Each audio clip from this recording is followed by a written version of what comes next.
so I'm going to do an epoxy fabric pour countertop. And I'm going to show you all the steps and the processes on how you do that countertop from the top, the bottom, and I'm even going to show you how to do a corner. And I'm going to show you what you need to do and teach you how to do it because I love this idea. This is really cool. It's one-of-a-kind countertop and it's going to be really beautiful. So, and you get to make your own custom cabinet tops, countertops without having to pay the price. So yeah, first thing you're going to need for this is the Modge Podge stage. It's a step 1 of step 3. First thing you're going to need is Modge Podge puzzle glue, okay? You're also going to need a rolling pin.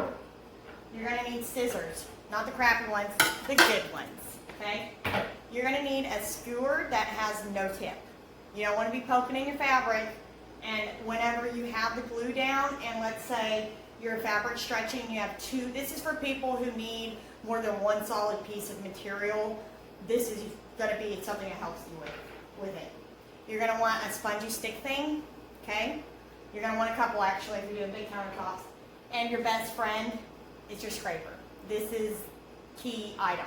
Okay, you're going to need your MDF board because we did MDF board, and then you're going to need fabric. And we're actually going to pretend this fabric covers the whole piece.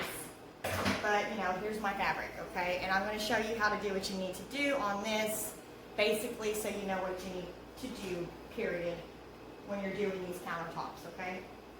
So first things first, you need to lay your fabric down. You need to make sure it's going to wrap under here a good inch, if not more. It depends on how far you want your counters coming off from your cabinets. So if you're doing a 2-inch lip and you're doing curved lips, you need a lot more fabric. I'm doing 1.5 inches off of the cabinet counter, or off of the cabinets. So yeah, that's what we're doing. So this, you place your fabric, okay? So once you place your fabric, and you know it's going to cover and go as far as you need it to go and how far you want it, you're going to need your Modge Podge and your spongy stick thing. Okay, remember this is a full piece we're folding back. You're going to fold your piece back, okay? As far as, I mean, I had like over 20 feet of a countertop, so you're going to have to really fold back. You dip your spongy thing in there, you get enough Modge Podge, and you're going to see that I'm putting on plenty, okay? Don't be scarce, okay? You just lay it on there thick, okay? And there's old Modge Podge in it because, you know, this spongy's not brand new. I used it today and didn't wash it out because we're done with our Modge Podge, but I wanted to do a demo and show you fine folks how you do this. Now, if you have a lot more fabric, I would suggest doing this later, but since we're just doing a demo, ooh, I hope I don't get that all over my, we're not going to use this cabinet, right? Yeah, that's what we're going to tell ourselves. My boyfriend's going to be like, how did this get all over this? No reason. Okay. You're going to fold your piece back over, okay? You're going to press it down on both sides, okay? Then, and since, okay, we're going to pretend we have 20 feet. So what you do at this point, you haven't put anything on the top, you're going to pin, roller pin your fabric. Nice and flat. Get that glue all through it. You're going to see bubbles, and that's where your scraper is going to come in. You don't roller pin the sides, that's where your scraper comes in, okay? Now, you see these bubbles, don't freak out. You Modge Podge these bubbles, okay? Look, I'm putting on plenty. I mean, you can see we are not lacking in any Modge Podge, okay? And you're going to want to do it on the sides. I actually do the top first before I do the sides, but I mean, whatever fancies and tickles you, you know, whatever you want to do. Okay, so you come in with your scraper, okay? You scrape your side. You're going to see ripples and bubbles because the fabric stretches. I go sideways and also up. I scrape my fabric down. It's almost like when you mud with a knife, okay? You know how you do that, like pop. Okay? And then you have all this excess glue on here. You just smear it on the, especially the seam, because, well, you're not going to have a seam on the top, remember? It's covering all of it. You just put it on there, And you come back with your spongy and you clean out those lines, okay? All right, so we're gonna continue on down till we're done with the board. Remember, don't be sparse. You should probably not let your fabric lay in the, actually, we're gonna pour glue on the top, so it really does not matter at all. Never mind. I'm gonna go ahead and do the sides. You don't have to do that yet. You guys don't. If you want to, you can, but I'm just getting it done because this is a demo, so just to show you how we roll this. Okay, put your spongy down, get your fabric, lay it over, and if you did do the side, get that down, and then come in with the scraper and pull that material. You want it stretched, okay? You want it stretched because you don't want any bubbles in this when you're going to do the epoxy pours. Okay, now we can go over the top.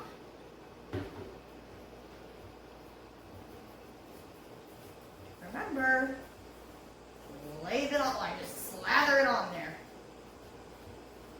You don't want these big boy cans, okay? All right. Sorry, I got bit by something. This is already drying, so that's nice.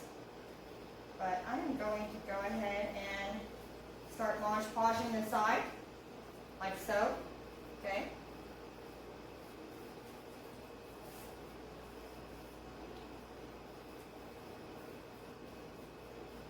Okay, everything looks good.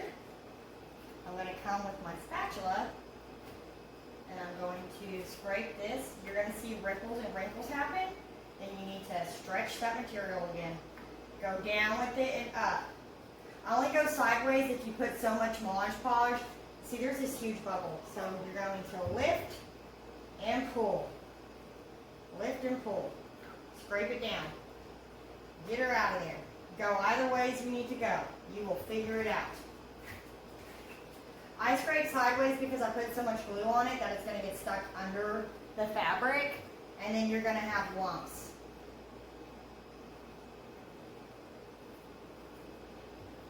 Okay, so this bubble's not going away. You know what you do? Oh, I don't have enough Modge Podge under there to stick the fabric to the, and you know what? That's exactly what it is. There was no glue under there. That's what I've done. I figured out if you just put more glue and you just scrape it down. I would not suggest using a cabinet you're going to use in your house. Get a sawhorse. Okay.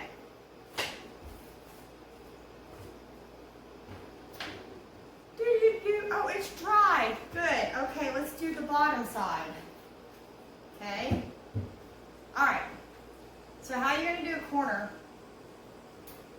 is you're going to fold it together in the middle. Okay, I have this pot. It's just like whenever you're wrapping a gift. Okay, it's kind of like that when you do corners. So if you don't know how to wrap a gift, so you're going to cut the triangle first from the very tip of the corner up. You cut upwards. And then that's going to leave you want every piece of wood covered. You got some wood showing, it's okay, you can stretch the material with the glue. And then, you're going to Modge Podge your corner, and then you're going to wet and stretch that material over the wood, okay? And it will stick, like I have my piece of wood completely covered right now. In fact, I'm going to show you what I'm talking about closer. The corner is actually covered, okay? And we got these two little pieces here that's left that you got to pull taut to make that fabric nice and tight on the other side. I know you probably can't see that. So what you're going to do is you're going to cut down the middle again and get this excess off, because this is just going to come right back over. You don't want that, so you need to cut the angle in it, okay? So let's see if you understand what I'm saying. You're going to, after getting it covered on the corner, you're going to pull this taut. And you're going to Modge Podge it together like you would a gift basket. Or a gift, like actual gift. You know, presents. Wrapped and wrapping. Put your Modge Podge on the sides. I'm covering where you guys can't see. Okay, put your Modge Podge on the sides and get it underneath where this fold in this fabric's gonna lay. Okay? And I got all this excess glue coming out. That's okay, this is the bottom. You're gonna want more on the wood. I just used a scrap piece of material. Modge Podge, Modge Podge. Get all of this done, okay? I would suggest doing your corner first. So you're gonna pick up and stretch it. You're gonna make sure that piece of corner is completely covered because that's going to get epoxied later and you can't cover that up, okay? You're gonna get your best friend here. You're gonna scrape it down. Flatten that corner. You're gonna have extra glue come out. Okay, so you're gonna have these frayed ends. You're not gonna trim those till after it dries because it'll be like plastic and then you can cut it better without it stretching. So as long as your corner's covered, you're good to go, okay? Yeah. And then you just repeat. You're gonna get glue all over your fingers, by the way. It's gonna get annoying. Don't get it stuck to your fabric. Come under the lip that's left, and you Modge Podge all under here. Okay, I'm putting a lot of Modge Podge on. Y'all know, don't be sparse with it. You're gonna want this to soak the fabric. Okay, and then you pull it taut and get it stuck in that glue. Okay. All right, we're gonna pretend this just covers all of it. You know, not all of it, but like a good 2 inches. And then you come over here with your spongy and you do the top, just like we did the top piece, okay?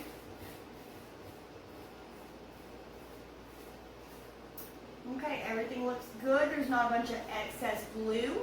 You don't want a bunch of white, bubbly stuff on it. It's okay to be white. It's going to dry clear, but if it's got bubbles in it, it's probably going to be bubbly. Okay. Everything's dry, correct? Yes, Stephanie. Oh, look at that, all that excess glue. Make sure you get that off. Oh. Then, you're going to come in and Modge Podge your entire piece on the top, okay? So remember, this is covering the entire piece of MDF here.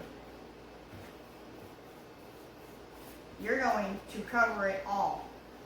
You've already roller pinned it. And if you see any issues with your fabric and bubbles, you get your scraper and scrape that out and flatten it out, okay? And if it's not, try going different angles. Oops.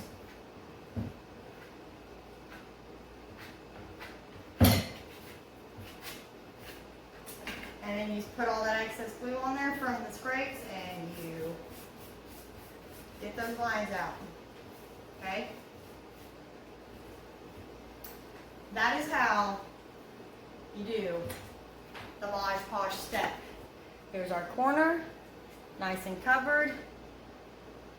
Here's the end, and there's the top. Yep. Remember, this is all dry, and you're not gonna have all that like gunk here. You're gonna clean it up. You need to clean it up, okay? I mean, I honestly have used my fingers. I have so much glue stuck all over me, it's probably not a smart idea. Constantly clean your hands in the middle of this. So yeah, that's how you do that. And then when it dries, you're gonna see there's a little bit of fray left on this corner. You just come in with the scissors and trim it off. When it's dry, it's really hard. And it's like cutting plastic because you're putting a plastic layer over this. So you just come in and trim it off. It's much easier dry. Bam. And that's how you do an epoxy corner. Isn't that going to be pretty? When you get all the crystal clear epoxy on it, it's going to be crystal glass. You pick whatever fabric you want. Magical creatures, whatever. And that's how you do that, okay? That's the first stage of decoupage for your fabric epoxy pour countertop. I will be posting 2 other videos about the next steps, which is the skim coat and then the flood pour. Ciao!